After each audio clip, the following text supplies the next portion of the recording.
In order to set the stage for the history of Beaumont, let's go way back in time. Let's go way, way back before the freeway and the railroad tracks, before the streets and subdivisions and modern schools and almost all the trees except for a few oaks and sycamores near the foothills. As the 20th century dawned, a few hundred settlers carved out a life in Beaumont.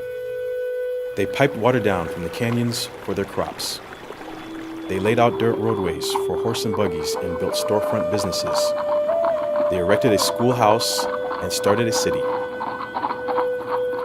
From those humble beginnings, we're going to see how a small farming and a railroad town blossomed into one of Southern California's premier locations.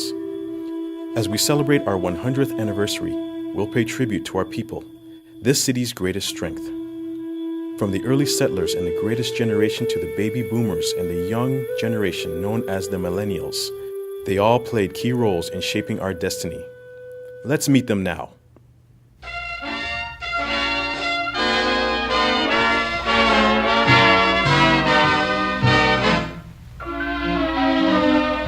You made me love you. On cold, winter days in Connecticut, Blanche and her husband went to the mailbox, and the sweet, pungent smell of oranges and visions of sunshine exploded. Their mailbox overflowed with letters stuffed with blossoms sent by old friends who had moved to Beaumont and discovered a new life. Ah, it was so irresistible. I often wonder how we had the gumption to do it, but my husband said, "Let's go where we can see the sunshine." Most old-timers didn't want things to change. They liked it the way it was. They couldn't picture all this, the freeway, the shopping, the fancy new homes, the golf courses. But I think we all knew that Beaumont would grow. And I love Beaumont today and take such pride. On this centennial, I wish the city continued success.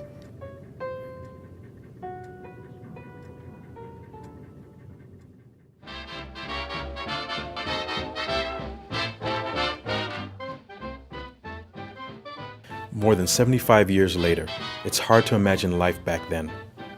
Today, it's a much different landscape. A bustling freeway, traffic lights, modern warehouses, digital age schools, and the promise of an open-air mall. But let's slip back and relive those wonderful, bygone days. A time when teenagers kicked up their heels at square dances in the parish hall and enjoyed a sundae for a dime at an old-fashioned soda fountain. Oh, I thought it's just a little country town. 2-lane roads, little wooden houses, chicken ranches and cherry orchards, dairies and gravel roads once you left the downtown. Coming from Los Angeles, it was a big change. I was right out of high school and quickly got a job at the little cafe at Maple and 6th Street. They only had about 7 stools, and I only made $1 a day back then. But hamburger business really picked up because all the guys came in to see who the new girl was in town. Many years later, I worked at the Rusty Lantern, and I waited on stars like Bob Hope, Bing Crosby, and Alice Faye. But they're just people like us. I added that. The can-do spirit of Beaumont helped a small farming community make it through the Great Depression. Neighbors pitched in and helped one another in an era where goods were bartered and men worked for 25 cents an hour. And Virginia's mother kept that faith too. I'm your pal, buddy, can you spare a dime? We were kids, and we didn't really do without anything. But I think my mother did to see that we had everything. We always had food on the table, shoes to wear, and a roof over our heads. I remember my mother saying, "We can make it on our own," but there were times when she did laundry or took in boarders. You ain't nothing but a hound dog, you're crying all the time. You ain't nothing but a hound. People often say you can't go home again about returning to a small town. Well, maybe novelist Thomas Wolfe got it all wrong. In Beaumont, the home fires still burn bright. John McLaughlin is living proof. He remembers growing up in sleepy Beaumont during the early 1950s when train whistles could be heard all across town.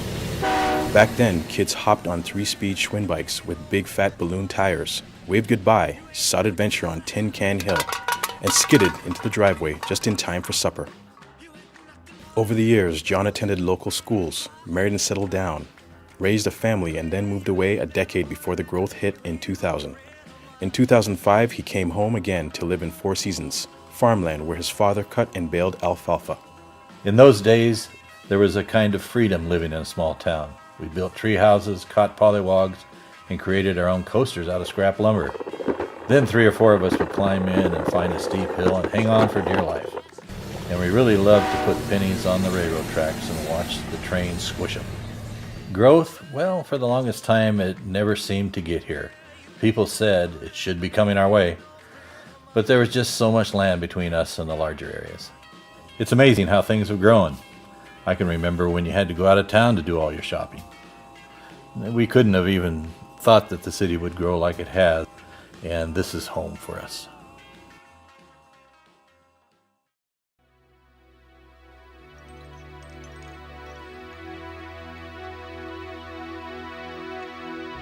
The millennials are coming, and that's good for Beaumont and its future. These teens and 20-somethings, multitaskers who can walk, talk, listen, text, and tweet, and supposedly even study at the same time, are poised to make their own unique contribution to our city. They're globally connected, but locally interested.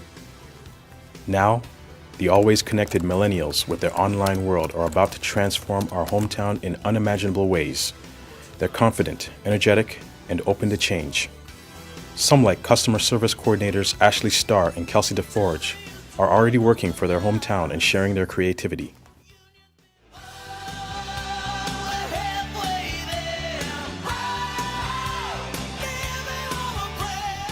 Growth defined our generation.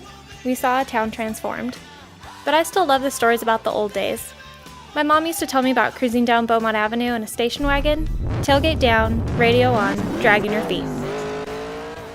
Beaumont has changed so much, yet it remains an ideal place for families. I've been here my whole life, and I don't plan on living anywhere else. I've traveled the world, and there is just no place like Beaumont. It will always be home to me.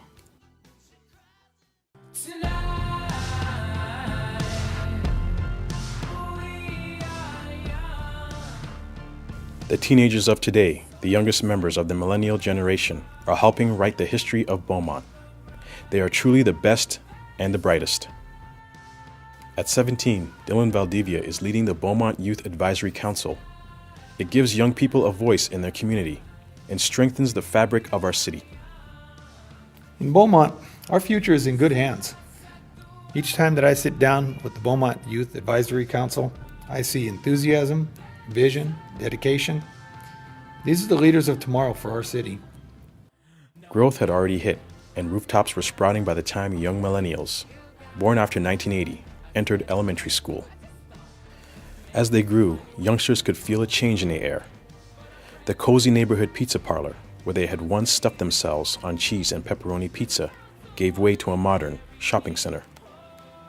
It's really cool to look back at the last 100 years of history and see how our city was created. Now, our generation must begin taking its turn and helping shape the future of our hometown. A century of cityhood is a milestone. Along the way, there have been ups and downs, booms and busts, and many triumphs. It all began with the courage and the vision of a few hundred people. They banded together to form a city that has grown to 38,000 strong. Now, as we look to the future in the days ahead, let us dedicate ourselves to a common purpose. Together we can create a city for all time, a place that will live on in the hearts and minds of generations to come.